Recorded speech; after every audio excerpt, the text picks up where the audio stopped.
Em dic Mireia Ros, soc actriu, directora, guionista.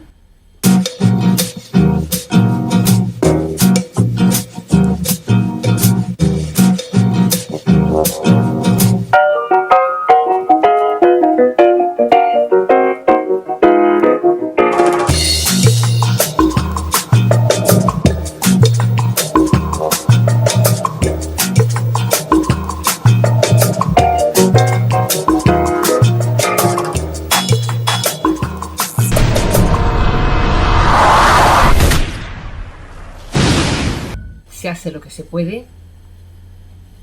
Bé, se suposa que us he de parlar de la diferència entre interpretar entre el teatre i el cinema. Bé, per començar, jo sóc una actriu autodidacta. Soc guionista autodidacta, directora autodidacta. M'he anat fent, ha sigut les meves circumstàncies de vida. Diguem-ne que tot aquest tema m'ha sorprès d'alguna manera, no? La vida m'ha anat portant a acabar fent el que he fet, no estava ni projectat ni pensat. De fet, no sóc ni actriu vocacional. Però bé, la meva experiència m'ha portat aquí, ara estic aquí i us faig aquesta petita xerrada, a veure què us sembla. Doncs, per un cantó, la meva primera experiència davant d'una càmera va ser de petita. Amb 7 anyets ens van descobrir una germana meva i a mi, anàvem pel carrer amb la meva mare. Aleshores les nenes rossetes, jo era més rossa que ara, no érem tan típiques, ma mare era una rossa espectacular que cridava l'atenció. La cosa és que es van trucar i vam fer un programa que es deia Nuestro amigo el libro i fèiem de sirenetes, fèiem com de figuració.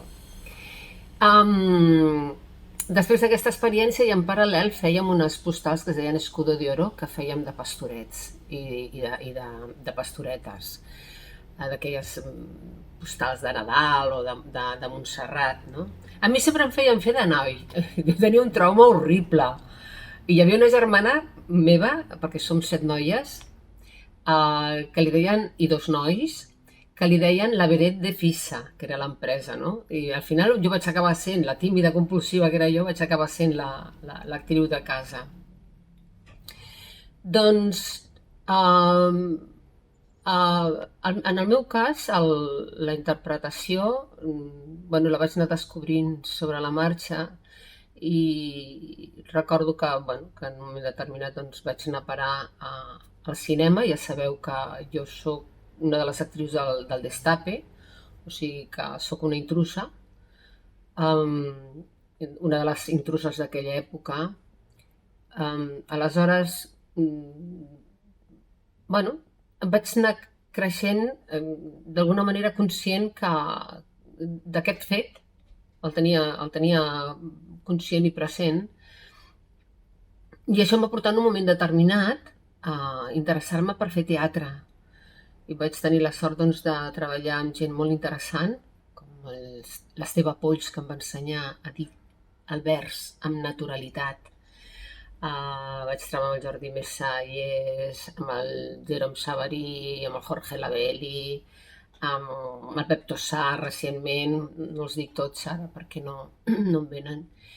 La cosa és que, degut a que jo he viscut les dues experiències, crec que puc parlar amb certa experiència, autoritat, diríem, no? del fet en si mateix. Mira, el teatre, ja ho sabeu, és la paraula. El teatre és el directe. El teatre és com una simbiosi, no? Una connexió en viu, en present, temporal, no? Amb l'espectador. Per tant, per mi és una experiència, una responsabilitat, tot és responsabilitat, però en aquest cas molt més que la... És que no voldria dir molt més, perquè no és real, o sigui, en el meu cas, és per dir-vos que jo he estat molts anys sense fer teatre per pànic escènic, per la por al blanc. És curiós, no? I sobretot també perquè em vaig abocar molt amb el tema del cinema, perquè sabeu que he dirigit pel·lícules i això m'ha portat molta feina, consumició de temps, o sigui, el temps ha estat allò, s'ha manat intentant fer pel·lícules, els guions, vendre-les i tal. Ara he tornat amb l'Evelyn Arévalo, ens hem quedat a les portes d'estrenar els Ateneus, amb la ciutat llunyana, i precisament amb un personatge que és molt, com es diu això, molt protagonista. De fet, estem només el Carles Marigó, que és el pianista que m'acompanya extraordinari, que a més ha estat fent una feina, el va enganyar la Evelyn, d'actor brutal, i jo, vale? Doncs he tornat a recuperar aquesta sensació, aquesta experiència. Hem fet només un passe amb 6 o 7 persones, vull dir, però aquesta màgia de passejar-te per l'escena, construint, o sigui, interpretant aquest personatge, sentint la connexió amb el públic, fins i tot moments en què tu ets conscient de que hi ha aquell moment o aquell instant que és com embaucador, no? I que tu ets com el que tira els fils de la marioneta. És una experiència brutal. He recuperat una sensació que tenia una mica oblidada. Hi ha un fet que a mi, a més, que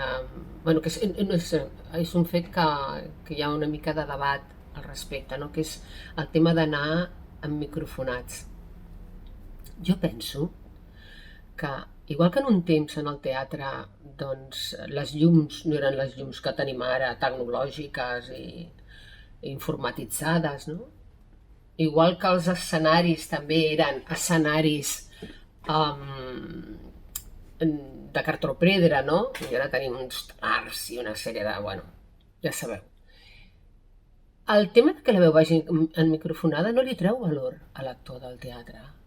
No, el que passa és que l'ajuda a crear climes, perquè el teatre t'obliga a treballar amb la veu, bàsicament, a donar-ho tot amb la veu, tot, no? Però com que l'has de projectar, per mi, modular aquests climes que té la veu a l'hora de recitar el text, de dir el text, no? Perquè el text és com una partitura, hi ha moments, hi ha climes que són d'intimitat, uns altres que són com de tensió, no? Uns altres que són com de fúria, no? I el micro et permet fer aquestes coses, i jo ara que vaig ser microfonada sento evidentment que la veu l'has de tenir, perquè l'has de tenir igualment, hi ha una tessitura que l'has de... un brillo que l'has de tenir quan estàs en escena. Però bueno, dit això, jo soc defensora de la microfonia i en qualsevol cas l'experiència del teatre doncs em requereix aquesta responsabilitat de memorització i sobretot de compromís a l'hora de sortir a l'escena cada dia. I aquí tinc una anècdota preciosa que em va passar amb la Núria Espert fent La Tempestat. Jo interpretava la Miranda, dèiem Mirandita. Un dia li vaig dir, estava assajant a Madrid al Teatre Espanyol, no sé si són 900 o 1000 i pico butaques, y en un descanso y dijo, Nuria, es que yo estoy, diré en castellano, me siento como aburrida cada día hacer la misma función, cada día. I ella em va contestar doncs, amb aquella forma que té ella, que és molt simpàtica i molt gamberra, però aquella forma tan senyora. Ay, Mireia, no lo entiendo, con lo maravilloso que es el teatro, con lo maravilloso que es salir a escena i tal. No em va donar una clau, però aquell compromís d'ella a l'hora de parlar-me em va obrir una clau preciosa a mi personalment, que va ser, ostres, Lídia, jo em dic Lídia, no em dic Mireia. Quan em parlo amb mateixa em parlo com Lídia. Cada dia venen de l'ordre de 900, 1000 i pico, insisteixo, no me'n recordo el que és la capacitat del teatre, de persones que et venen a veure. que et venen a veure, no ets conscient d'això, que venen des de fora. I vaig dir-me, surt a enamorar-los. Cada dia has de conquistar tot aquest públic, no? I aquesta va ser la meva gran clau, i cada dia sortia amb aquesta clau amb un entusiasme brutal. I després una altra anècdota que no sé si serveix, bueno, no sé si m'estic anant del tema, la qüestió és que trobo que és fascinant fer teatre, que me n'alegro d'haver tornat i que penso que ha valgut, o sigui, no és que hagi valgut la pena, que sempre val per un mateix, no? També pel repte, per la teva pròpia autoestima, per trencar les pors, no? Sinó que m'ha fet tornar a redescobrir la màgia del directe, la màgia aquesta de la seducció i sobretot el compromís amb tu mateix d'exigir-te, d'autoexigència i de complir amb el teu compromís diari o de funció diària que puguem tenir. Tots sabem que és una professió molt dura, la de ser actor o actriu, com tantes d'altres dins del que és tot el sector de l'artista, no? Són temps tremendos ara mateix, però bé, espero poder estar ràpidament fent teatre als Ateneus. Crec que és una oportunitat molt bonica perquè projectes com el nostre, que són de petit format, tenen un recorregut molt interessant. I bé, una de les diferències, o la diferència fonamental de lo que és el teatre és text cronològic, o sigui, tu el recorregut emocional el fas d'una manera coherent, o sigui, tot t'ajuda a arribar als llocs on has d'arribar com a personatge, cosa que en el cine no passa. El tema de la veu i sobretot això, el directe, que estàs amb el públic davant teu. Per tant, no sé si em deixo algun dato, alguna dada, crec que no, però bueno, per mi bàsicament és això. Després, el cinema. Clar, jo sóc una apassionada del cinema, o sigui, bàsicament és per lo que més he apostat i a més he estat davant i darrere de la càmera, i és brutal. He entès tantes coses, és més, m'he fet millor actriu perquè a l'hora d'escriure i de descriure els personatges, homes o dones, els interpretava tots, els estava creant o no, o adaptant d'una novel·la, i els havia de fer tots, no? Aleshores jo m'he quedat realment impressionada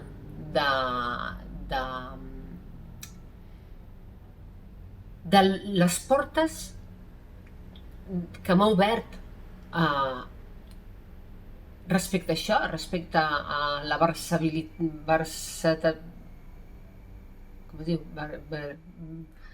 versatilitat de ser versàtil, no? A l'hora d'adaptar-te als personatges. Vaig a fer una pausa perquè m'he quedat una mica en blanc perquè estava sentint sorolls i ara no sé si estan acoplant un segon,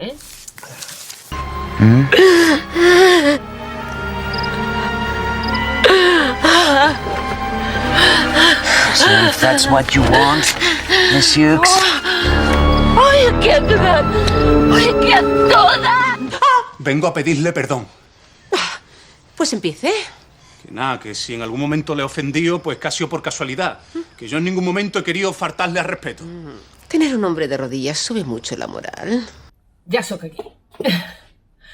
El cinema requereix d'una altra dinàmica, és una altra dinàmica de treball, és com una muntanya russa emocional per l'actor. Està preparat per la immediatesa, per la no cronologia en absolut del que implica la interpretació. És a dir, jo me'n recordo amb l'experiència de la Monyos amb l'Eufèmia Román, que li vaig fer per mi era una putada, perquè a primera hora del matí o sigui, arribar a les 8 del matí allà o a les 7, ja no me'n recordo, però t'has de llevar abans, ja ho saps, no, per rodar i tal, que et maquillen, i a les 9 que començava el rodatge tenia una escena gramàtica brutal, i jo com a actriu darrere la càmera pensava, quina mandra. Però el cinema és així, o sigui, amb l'Àngela Molina, pobreta, que justament se li havia morta, estàvem rodant el Triunfo, i us mentiré si us dic si va ser el primer o segon dia, però per circumstàncies tenia justament l'escena més dramàtica de tota la pel·li i ella acabava de perdre un nebot. Feia unes setmanes que havia perdut un nebot, uns 20 i pico, 30 anys, i estava desfeta. I també són aquelles coses doloroses que de vegades passa en el cinema i que les has de fer sí o sí, perquè el planning mana. I sempre que es pot mantenir el planning, s'ha de mantenir, perquè és que es descollunta tot d'una manera, sempre vas contra rellotge. Aleshores, l'actriu actor, quan s'enfronta a un personatge al cinema, jo crec que també té més avantatges. I no us enganyeu amb el que us diré, però crec que si no és salvar-se del tot, o sigui, si tens la mala sort de trobar-te una interpretació que no estigui a l'alçada que tu volies, potser la pots millorar amb el muntatge. M'explico. El muntatge és com una segona escritura de guió, passa que ja tens els personatges, aleshores els hi pots anar donant forma. També he de dir que això en els casos que tinguis el privilegi de tenir un bon pressupost i haver-te pogut, com es diu allò, fer a copi de varis planos. Però aquest seria un factor, un dato a tenir en compte que no per res justificar que, òbviament, quan tens un bon actor davant d'una càmera, ho acas d'una manera brutal, brutal. I en el cinema és veritat, quan menys, més dones. Jo a vegades penso que només visualitzant un estat emocional ja els ulls estan parlant. La mirada és molt important en el cinema i, òbviament, no pots estar en buit. A vegades potser estàs en buit, t'has quedat en el buit pel que sigui, i de sobte, per unes circumstàncies, aquell plano en aquell moment, en aquell muntatge, dona una profunditat que tu pensaves si no estava fotent res, però no és el cas. O sigui, són excepcionalitats que jo especulo, perquè jo en buit no he estat mai davant d'una càmera. Però sí que, tornant al tema, quan menys facis, millor. Jo fixeu-vos que fins i tot amb els anys, o sigui, jo mai m'ha agradat mirar-me quan treballo. No sé per què, penso que he fet malament també. Tampoc cal estar-se mirant cada plano que fas. Això és negatiu i no ho suporto. Jo aquests actors que estan tot, a veure què he fet, a mi no m'interessa. Vull dir, en un moment donat val per treballar a l'inici i tal i conèixer una mica els marges del personatge, no? Però, o en moments puntuals. Però si no, és que és com una tocada de que no. I a més, sempre hi ha una autocensura brutal. Perquè tu, jo al cinema, per mirar-me a mi mateixa asseguda normal, han passat dècades, Jo em veig amb una imatge i em començo a escórrer amb la cadira cap avall, perquè és com, no sé, et sents tan vulnerable, no? Tan al descobert. Doncs això, en el cinema ha d'haver molta interpretació interior, saps? Estat anímic. I clar, l'expressió dels ulls, que és el que us volia dir de mi, jo tinc uns ulls molt expressius, a la mínima que els obro, i amb el temps, doncs, això m'ha costat molt donar-me compte d'això, i amb el temps també se m'han fet les faccions una mica dures. Aleshores, darrerament, en els últims 10 anys o així, vaig començar a filmar-me, ja amb el poder de la tecnologia una mica, quan anava a fer un càsting, i em vaig donar compte d'una sèrie de coses que feia que les vaig poder corregir. En aquest cas, doncs, quan tens un director o directora, ja no diré si millor o pitjor, però que està molt pendent dels actors, com és el meu cas, i quan tens aquesta certesa com actriu, actor, jo crec que ens hem de relaxar quan entens que estàs en bones mans.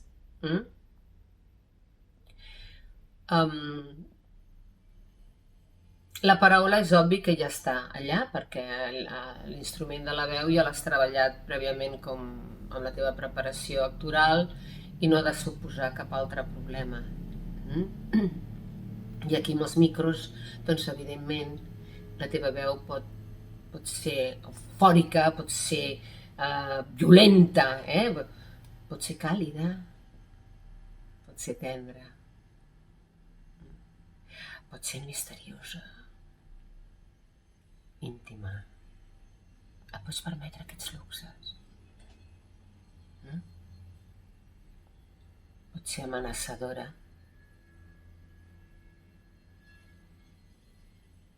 No sé com ho he fet, però hi queda això. Doncs només dir-vos que, honestament, en el cas... Mira, vaig a fer una altra pausa que no sigui que em deixi algun detall. Un segonet. 什么的？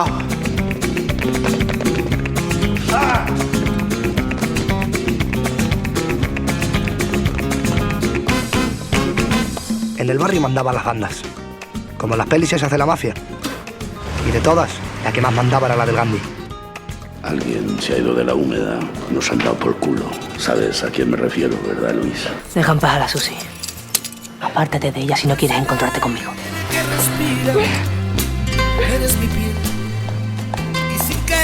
Mamá, ¿por qué se fue el Papa? Se fue. ¿Acaso tienes miedo de un niño? Tu hijo ya no es un niño. Penseu que en el cinema hi ha molts elements que conflueixen i aleshores tot el que és l'emocionalitat que tu com a directora vols transmetre al voltant dels personatges i amb els personatges, sens dubte, que són sempre el motor, però et trobes amb aquesta valor afegit que és, per mi, és brutal, no? Perquè acabes construint aquests climes, que és una mica el que us volia dir també respecte a una situació actoral, no? Que hi ha uns climes que acompanyen tot això, a part de tot el que us he dit, no? És el crear com una atmosfera, un ambient, un to dins de la història, i això ajuda molt. I jo crec que podreu entendre que m'agradi tant el cinema, perquè a més com que també conflueixen tantes arts, no? El vestuari, maquillatge, arquitectura, l'escenografia, la fotografia, la posta en escena, els quadres, es diuen quadres perquè a més que estan emmarcats, és construir quadres, i són quadres que tu construeixes des de fora i també des de dins. I l'equilibri també per part de la direcció, quan aconsegueixes captar l'essència del guió i no anar per damunt ni per sota del propi guió. Hi ha vegades direccions que es perden en voler demostrar l'artifici de la planificació. Mira que bé planifico això i tal, però és que no li va a l'escena, no li va a la història, no encaixa, no? I aleshores estàs anant en contra de la història. Però quan estàs en sintonia amb l'essència, doncs tota aquesta planificació ha d'anar acompanyant aquesta història. Hi ha històries que requereixen això, planos bastant fixes, muntatge molt àgil i algun travelling o algun moviment de càmera específic per explicar una sensació que porta el personatge a voler a la situació anímica i externa en la que està ubicat, no? Perdó. La tos recurrent que dic. I bé, els efectes de la música que acompanyen, els planos curts, no? Emfatitzant una mirada o un gest d'una mà, no? Una mà que fa alguna cosa i de sobte agafa aquell valor. Jo, clar, a mi em permet un joc a tots, no només, com t'ho diria, o sigui, la pròpia cinematografia, el concepte de cinematografia em permet jugar amb tota una sèrie d'elements que és com, uau, que bien me lo voy a pasar, no? Que bé m'ho passaré. No sé, crec que no em deixo res més, i si no, ho afegiré d'alguna manera, encara que sigui en un plano diferent. Sí, molt important. Sabeu, suposo que ho sabeu bastant bé, i pels que, si m'esteu mirant, hi ha alguna persona jove, que aquesta és una professió de fons. És una professió molt dura. És una professió molt inestable, econòmicament, anímicament també depenent de la teva personalitat, i requereix, doncs, molta constància, molta fe en el que estàs fent i paciència. Jo la Monyos em va portar 8 anys de la meva vida fer-la. 8 anys, es diu ràpid. El Triunfo, 7. Aleshores, ara estic posant en marxa un altre projecte que es diu Manolita mi amor se va a Marinador, i si tot va bé, seran entre 2 i 5 anys aixecar-la. És per això que ara ja faig tractaments de guió, perquè jo tinc unes pel·lícules fetes i arriba un moment que dius, bueno, escolta, ja sabeu el que sé fer. Vull dir, això està aquí per saber quina és la meva capacitat i ara vull fer això. Us interessa aquest projecte? Anem a desenvolupar-ho, perquè si no, entre escriure un guió que et porta un temps i que mai s'acaba fins que no comences a rodar la pel·li. Al finançar-la, doncs, nois, tenim el país que tenim, en aquest sentit no hi ha una indústria clara, ens diríem indústria, però no ho és. No hem trobat la clau per fer-la més potent i sobretot perquè entri més diner. La situació en la que estem ara ha contribuït d'una manera brutal a portar-nos a la situació que estem, a tot el camp de les arts, a tots els camps de les professions de la vida, però ara estem parlant del nostre. El nostre ens toca una part més fotuda perquè depenem del públic i ja sabem el tema de les distàncies, etc. I jo també només us diria que no agafeu por i que això és un virus més, com tants han hagut al llarg ancestral de la història de la nostra evolució, que l'haurem de passar alguna vegada o potser l'hem passat. Això no durarà sempre, és temporal. I ens hem de preparar anímicament i, com es diu jo, estratègicament per afrontar-ho. Ànims, jo ho estic, no és fictici, a vegades també m'aixeco de mal humor, però això té molt de poder. D'acord? Una abraçada a tots i totes i... no, que em falten les preguntes, un segon. ¡Doña Josefina! ¡Doña Josefina! Dijo que nunca me dejaría sola. Todos dicen lo mismo.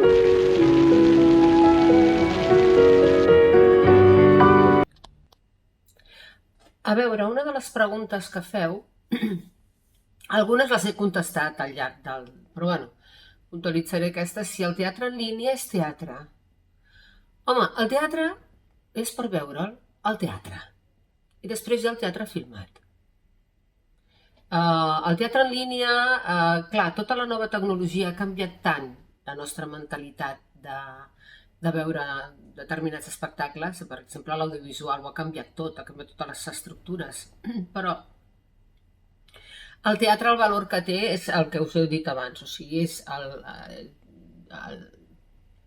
fet de que tu vas a veure en directe, quasi carnalment, o sigui, participaràs d'un espectacle que només se't concedeix a tu, els teus ulls personals, en directe amb els actors que estan a escena. Per tant, per mi el teatre és el teatre, en directe, de totes. L'altre són tecnologies que ens faciliten que aquestes obres no desapareguin en el temps, com jo havia fet tantes que mai les veuré, no tinc aquell record i tal. També hi ha això, si es pot considerar un teatre filmat. I diguem-ne, és una vessant, és una altra vessant del teatre. Per què no filmar-ho? Igual que en el teatre jo crec que està molt bé projectar vídeos, o sigui, els nous formats està molt bé engarxar-los, utilitzar-los, m'entens? O sigui, al final estem fent una creació, vull dir, i tot el que permeti doncs fusionar aquests diferents formats per mi és molt benvingut. Però bé, el teatre és teatre i s'ha d'anar al teatre, pel meu criteri. A veure, el teatre a casa nostra, el cinema a casa nostra, doncs el veig molt bé. Vull dir, hi ha molt de talent sobra. El que ens falta és indústria. Això és el que ens falta per poder aspirar a fer projectes més ambiciosos. El cinema demana diners, ja no tants com abans, perquè ara la tecnologia ens ha facilitat molt la feina, però tot i així doncs, és un desplegament de persones important. Són equips importants que intervenen durant un mínim de preparació, sent allò, la carta als Reis, per mi, 2 mesos de preparació, un mes i mig, fins i tot diria 2 mesos de rodatge, O sigui, un mes i mig una pel·lícula més o menys assolible, però una pel·li amb una mica de necessitat de cuidar o uns efectes especials o una planificació acurada, 2 mesos. Jo estic acostumada a rodar amb aquests... Bueno, he rodat amb menys, també, les telemovies. He rodat... La Monjos van ser 8 setmanes i el Triunfo, ara no recordo si van ser 7, se n'han treure una.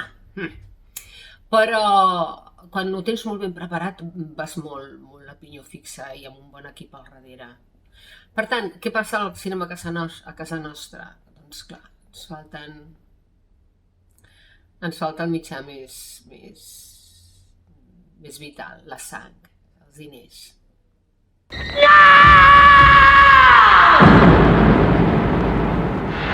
I això ens limita molt. I ara, com us deia, pitjor que mai, vull dir, ja veurem.